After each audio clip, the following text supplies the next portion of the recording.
Now, I know I'm not the only one who thinks this, that e-bikes are probably the coolest thing ever, but they are just getting way too fast and way too dangerous. For instance, the most powerful dirt bike to this day is still the reigning Stark Varg, but it has 30% more power than a 450cc, which is, if you don't know anything about dirt bikes, a 450cc is the fastest dirt bike ever on the market until the Stark Varg came in. Yes, I know a 500cc two-stroke does exist, and it does beat the 450cc, but barely anyone nowadays owns a 500 two-stroke. Now, what's cool about electric dirt bikes is you can tune it any way you want possible. So if you want it to act like a 125cc or even something even slower than that, you can do it with just some adjustments on the screen.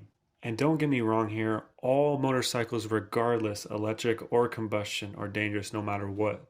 But it's the main factor why no one can hear us coming is the biggest factor of why there's so many injuries nowadays with e-bikes. For instance, we have another bike coming out, a Stark VAR competitor, which is called the Altus Mega, which is now pushing 68 horsepower. I swear, one of these days, a e-dirt bike will come out as 100 horsepower, which is just absolutely insane. I know it's going to happen within the next 5 years. Mark my words, 100 horsepower dirt bike. By all terms, no way in shape or form am I trying to be a Karen in this at all.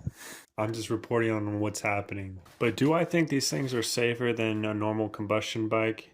Hell yes. If you're going to put a beginner on a Stark Varg or put a beginner on a 450cc, I say put the beginner on the Stark Varg, mostly because you can tune it any way you want.